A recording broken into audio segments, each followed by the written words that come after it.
was a true crime case, and I thought that I would light a candle. So,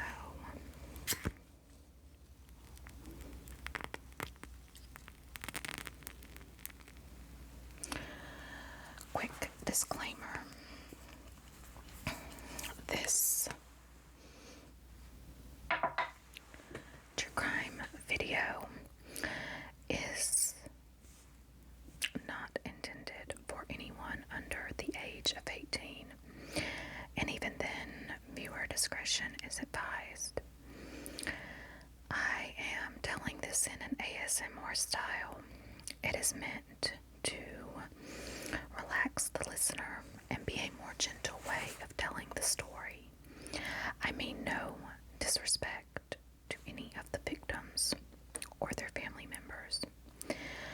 Also, I do want to quickly say that I do have a Patreon, and I have 2 true crime cases up over there for $3 extra a month. You can see exclusive content from me that you get to choose from. If you are interested in that, it will be pinned down in the comments below. I'd love to have you. Okay, so tonight's case is about April Pitzer. And this story is sad because it could have gone a completely different way. And you'll see why I say that here shortly. So here is the introduction to April's story. When April was 20 years old, she went to this bar to kind of have a few drinks. And while she was there, she met 2 other girls. And, they drank together. And these 2 girls had asked April for a ride. And when they leave, April is kind of swerving, and a police officer notices and pulls her over.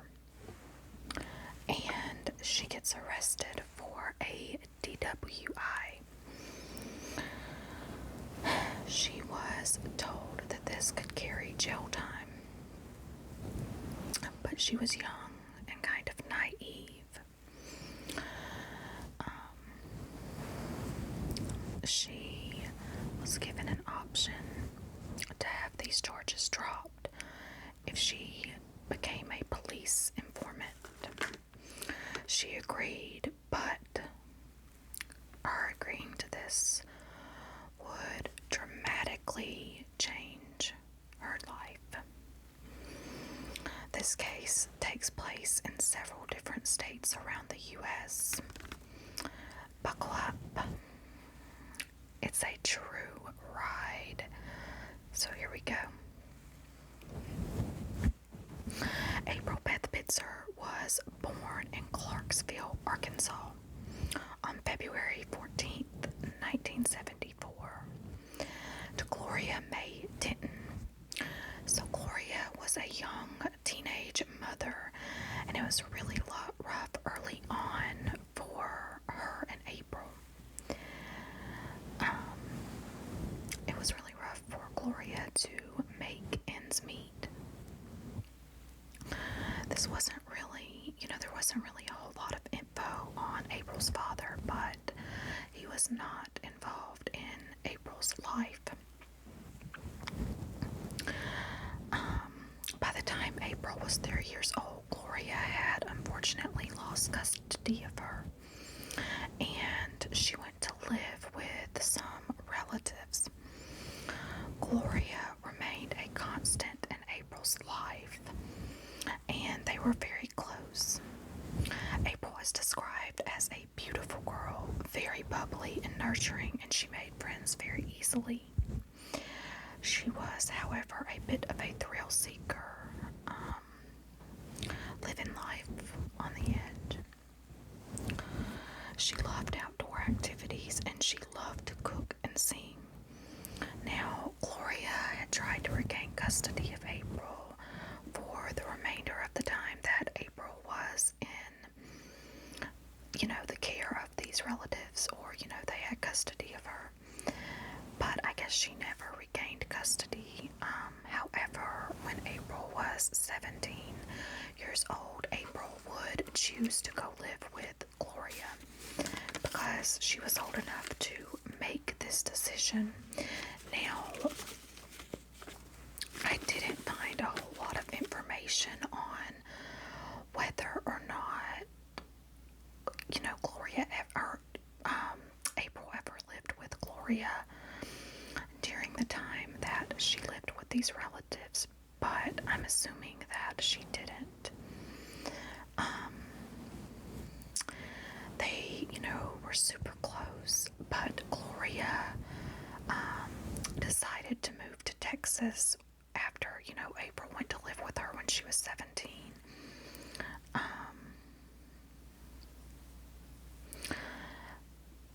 So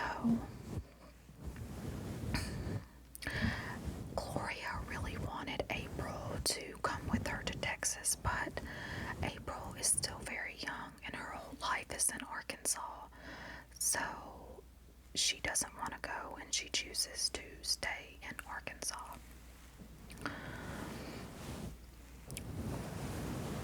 Now, while she decided to stay in Arkansas, she remained in constant contact with her mom. So she confided in her mom a lot, and one night she goes out to this bar to have a few drinks, and while at this bar she meets these two young women, and they instantly click, and they're partying together, they're laughing, they're having a good time, when these two girls ask April for a ride, and April agrees. However, she was intoxicated, and when they go to leave, she's swerving all over the road, and this police officer, notices and pulls her over, and she was arrested for a DWI. Police also found that the two women that were in the car with April had crystal meth on them. Now, April was told she could be facing jail time, and they told her if she became a drug informant, they would drop these charges. And this is weird because April was arrested for drinking and driving. She didn't have any history of drug use or any prior charges. So to me it seems like, she probably wouldn't have gotten jail time. I feel like these police officers really used April because if she had no prior charges, she probably would have gotten probation or done very little jail time, or probably could have even done community service. I don't know how the laws work in Arkansas, but I'm kind of thinking that they were just playing on a young, naive girl, and they should be ashamed of themselves. Now, they just assumed that April would make a good drug informant, and April agreed. And so she had this handler who would feed her information, and she was supposed to go hang out at all of these bars and clubs and meet all of these different people, and she would come back and feed these officers all of the information at all these different exchanges and all these different people that she was meeting at the bars. Now, I'm kind of wondering,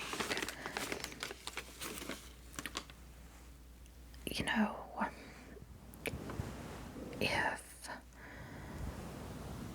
some of these people, were way deeper in than what April knew.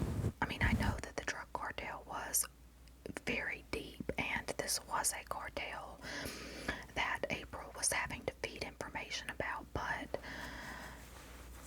it's just so weird to me that April was thrown into this when she had no prior drug use. She was supposed to just buy drugs from people and then give police information about these exchanges. And sometimes she would even wear a little camera or a little wire at these exchanges.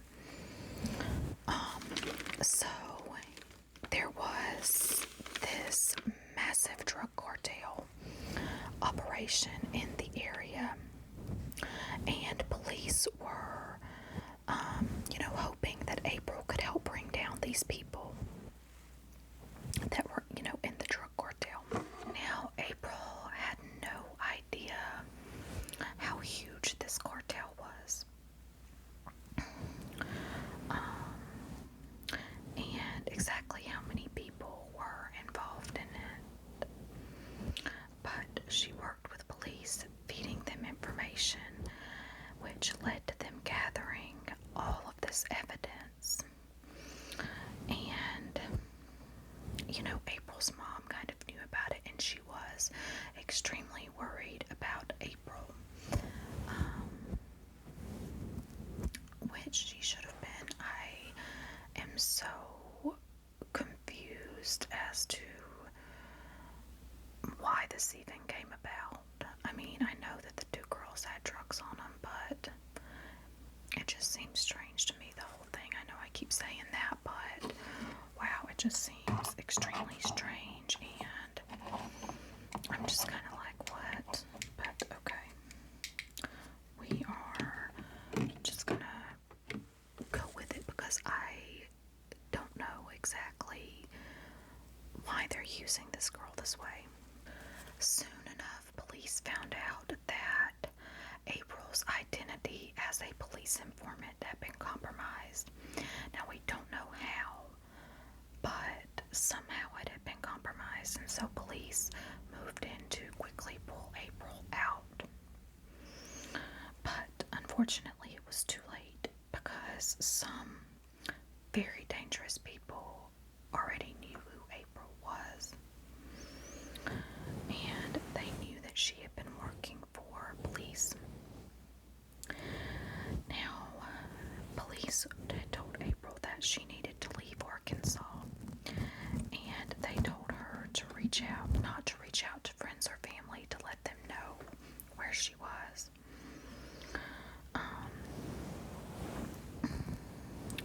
She needed to go into hiding, so she fled to Texas. But she didn't tell her mother she was there because she was afraid that she would get her mother into trouble. She was glad that her time as a police informant was over. So, while April is living in Texas, she gets this new job and she's living at these apartments. And she thought that the more time went by, the less danger she would be in. But unfortunately, she was wrong. Now, while April was living at these apartments, she was kind of hanging out by the pool, and she meets this man named Chase Pitzer. Her and Chase were instantly connected. Now, Chase come from a very wealthy family. His dad was a multi-millionaire. And April really didn't come from that. She didn't come from money or anything like that. But they were madly in love and they got married, and her father-in-law actually bought them a house for a wedding gift. But Chase's parents didn't really care for April. They weren't crazy about her past. In 1998, April became pregnant with the couple's first daughter, and they were over the moon excited. But when April is 8 months pregnant, she's kind of at live in Fort Worth, Texas. I want to throw that out there. And this police officer who is from the Drug Enforcement Agency knocks at her door. And he says that some of these people that she was feeding information about were arrested and she had to come back to Arkansas to testify.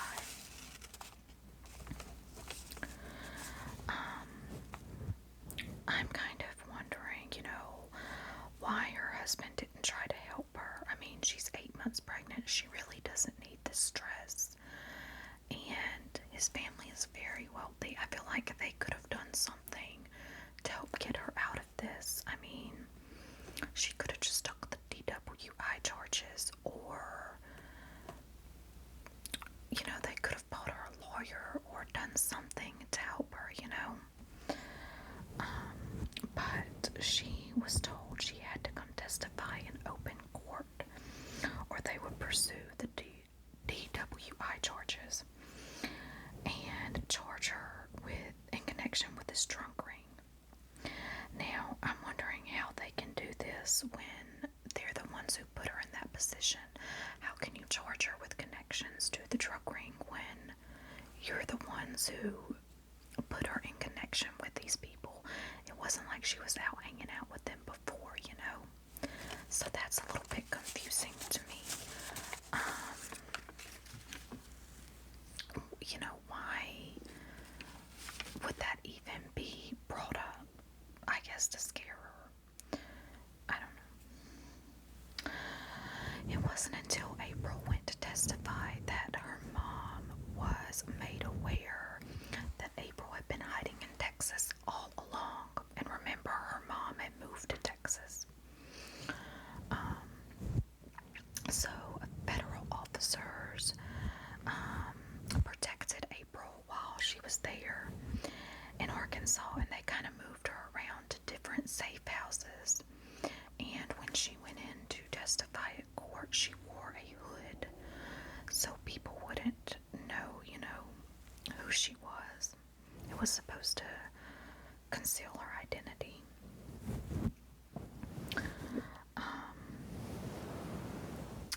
So during this trial, there was another man who testified, and he would later be murdered.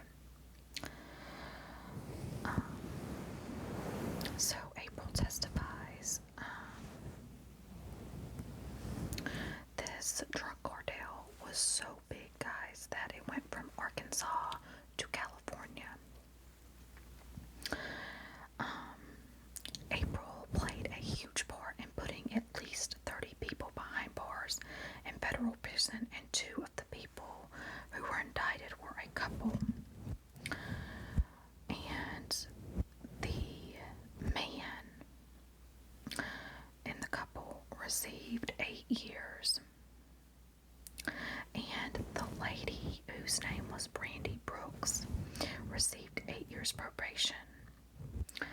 And they had children, and because of the severity of these charges, their children were took and put into foster care. Now I want you guys to remember Brandy Brooks, because she will come back up later. Remember this couple. And this couple is extremely angry, and it's just a bad thing for April in general. So April goes back to Fort Worth, and she gives birth to her baby. And things really seem to go back to normal.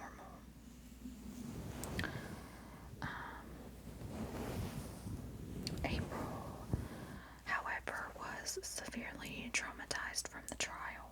I mean, she should have been. She was a young girl, and she was testifying against this huge cartel. And, of course, she's going to have some PTSD from it, and I feel like people in her lives should have realized that.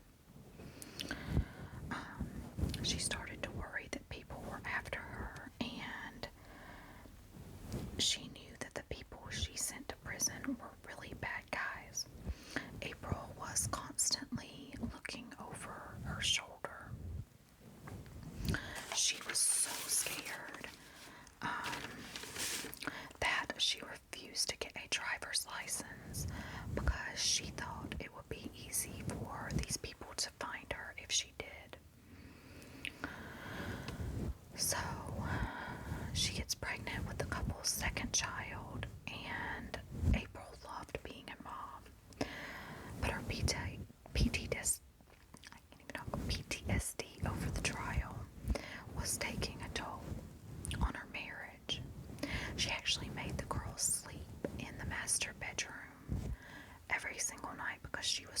worried somebody would come in and take her girls in the middle of the night.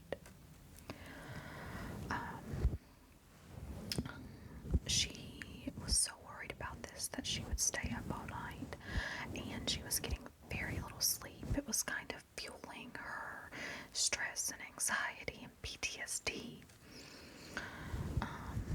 She insisted that they get extra security cameras and extra locks, but even then she still felt unsafe.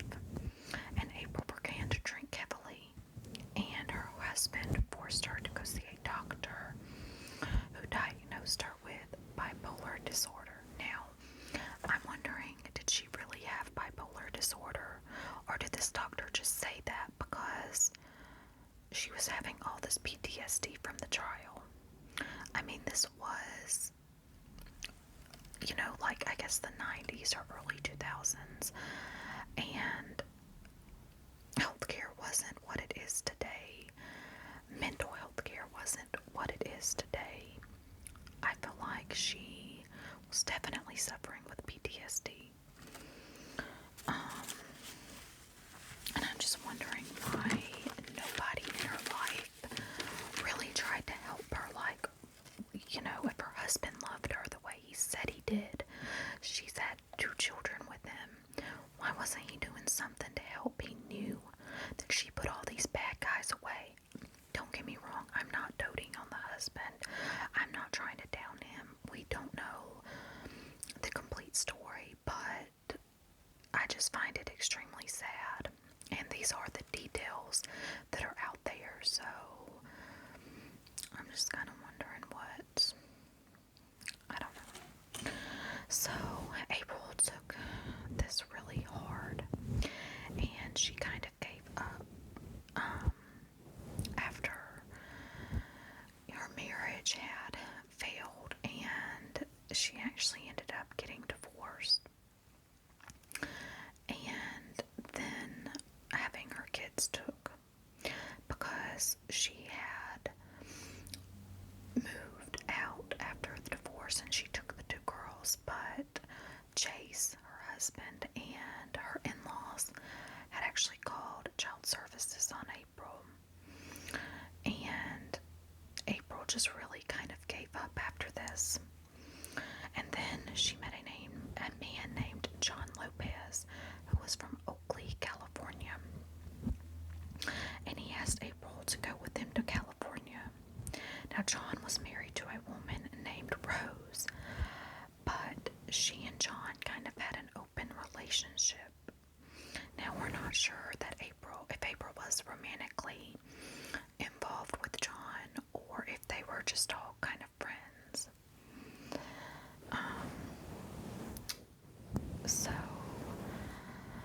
December 2003, together, April left with them, and she goes out to California, and she ends up in San Bernardino County. Now, San Bernardino is known for a lot of drug activity, and in January 2004, John Lopez takes April to this party where she meets a man named Mike Burrell, and he had a motorcycle, and April really wanted to go for a ride with him. And during this ride, John leaves her at this party with all of these people that she doesn't know.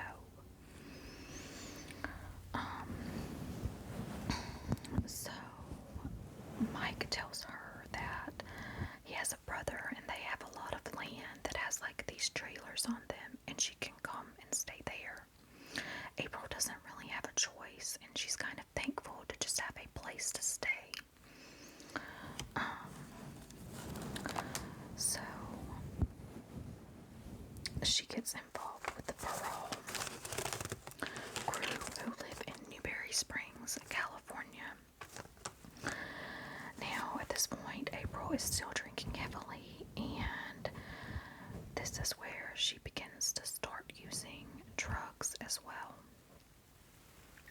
And then she meets a guy who is very involved in the drug trade, and his name is Steve Wilkinson. And he had been in federal prison when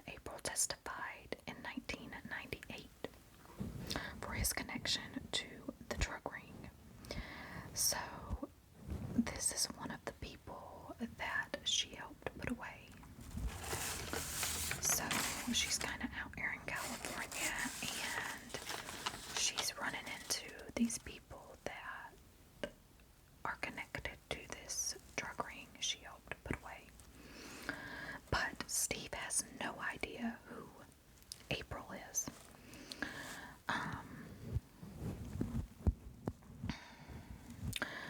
So her drinking and her drug use, however, is really making her rely heavily on all of these people. So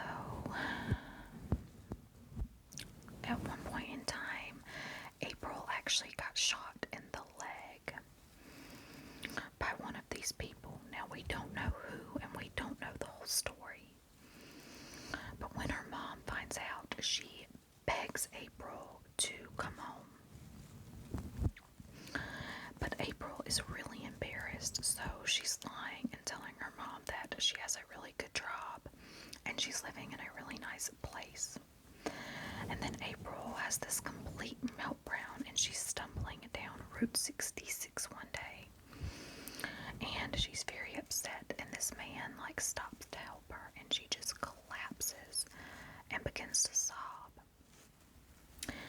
And this man takes April to his mom's house, and his mom's name was Barbara. And April becomes really good friends with this lady and begins to confide in her. And she tells April to just call her mom, just call home, and April eventually agrees. And she calls Gloria and kind of confides everything in her. And Gloria tells April to come home. She will help her start completely over. Now Gloria was getting ready to move back to Clarksville, Arkansas. And she told April that as soon as she was settled, she could come live with her. So the plan was, when Gloria got settled, she was going to wire April the money for a bus ticket, and April was to come out and live with her. And she was going to help April, I guess, get off of these drugs and kind of just start her life completely over. Now, April didn't have a cell phone, so she was always calling her mom from all of these different phones, like Barbara's phone and just different people's phones. So when April stopped calling Gloria, Gloria got super worried. And she calls this man's house named Chuck, where he's one of the people that April had been staying with while she was out there. He was one of the men that was involved in this group. And she's kind of calling Chuck, and she's not getting an answer. She's, leaving him several messages with no call back. She's ready for April to come, but she can't get April. So in July, Gloria got a call from Barbara. And Barbara's kind of trying to check up and see how April is. And this is when Barbara learns that April never made it home. She's very confused because the last time that April had come to her house, she was telling her that she was going to go home. And then both of the women realize something must have happened to April. Barbara told Gloria Chuck Hollister had been with April when she last come to Barbara's house. And she told Gloria that was basically all she knew. Gloria tried to file a missing persons report, but police said she had to be in California to file this report. They also told her April probably didn't want to be found, so Gloria had Barbara file the report. And then police began looking into it, and it was problematic right from the start. Because all of these people that April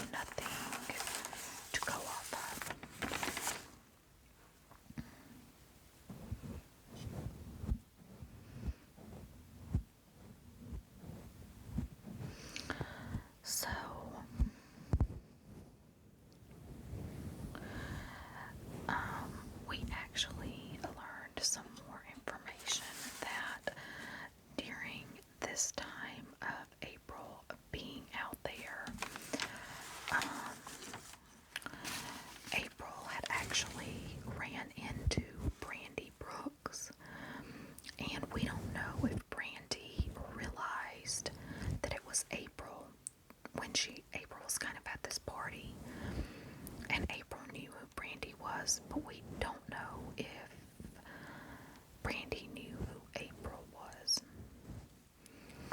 And that is how it kind of came about that April knew she needed to get out of California. And that's how she came to kind of stay at this guy named Chuck's house, Chuck Hollister. And Chuck had actually been one of the guys involved when April was shot in the leg. Again, we don't have that whole story, but we do know that she was shot and Chuck was involved, and we do know that she had ran into Brandy Brooks. So, missing persons posters were put out, but nothing come of it. Chuck eventually calls Gloria back, and he tells her that he had been in Oregon helping a friend, and that's why he had not called her back. Chuck said he thought April had gone home because she was asleep in his bedroom when he left. And on September 4th, 2004, an employee at the Love's truck stop in Oregon actually found a note in the bathroom, or like a sign that had been written. And it reads, quote, "Want to find missing girl from Arkansas. I-15, 3 miles east of Barstow," unquote.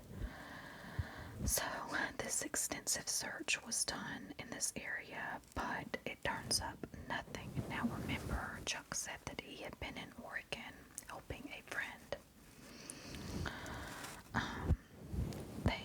Police could not find the identity of the person who wrote this in the bathroom. Now, on September 9th, 2015, police get another call from a Barstow City bus driver who heard a female passenger talking about a party where April Pitzer was killed at, and then her body was hidden in a mine shaft in the Red Dog Mine, which was in Ludlow, California, owned by Chuck Hollister's good friend, Dan Dansbury. So, that's extremely strange, right? Now, several pieces of clothing in a white suitcase were found scattered in the vicinity of the Red Dog, and April actually had a white suitcase because Barbara had given her this suitcase because April didn't have a suitcase. Now, a mattress was also found in this mine that had blood and bodily fluids on it, but unfortunately could not be identified, the fluids and stuff, because of the desert heat.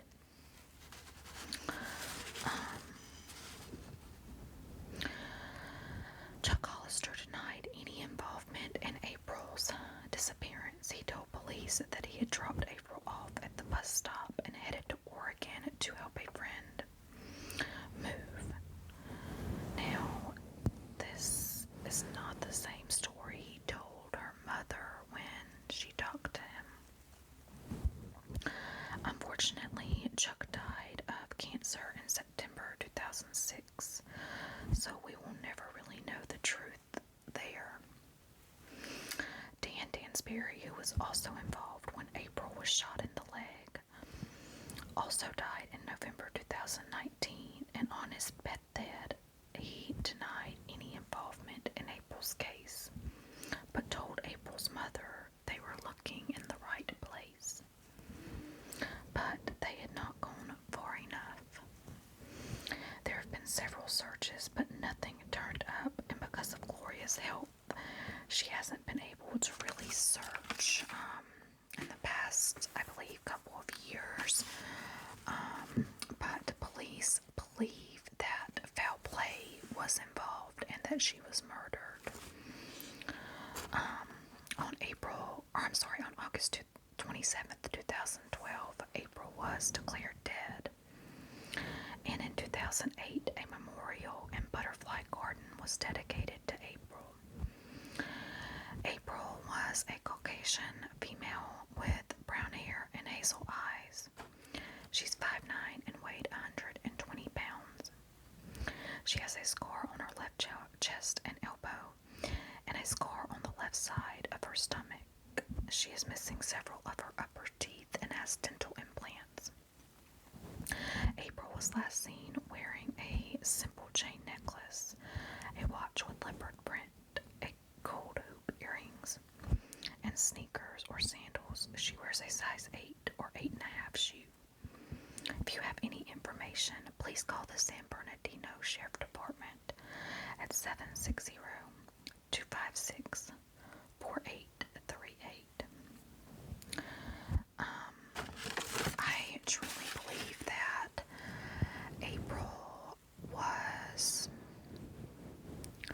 found out by these people and unfortunately murdered, and they just haven't found her body. And that's the biggest case in this, the biggest theory in this case. But I would love to hear your theories down below. Please let me know what you think. Let me know any cases you want covered, and please, if you have any information, call that number. It will be in the description down below.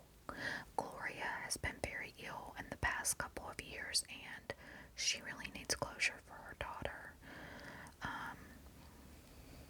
Please, please, please, if you have any information, if this was your daughter, you would want closure as well.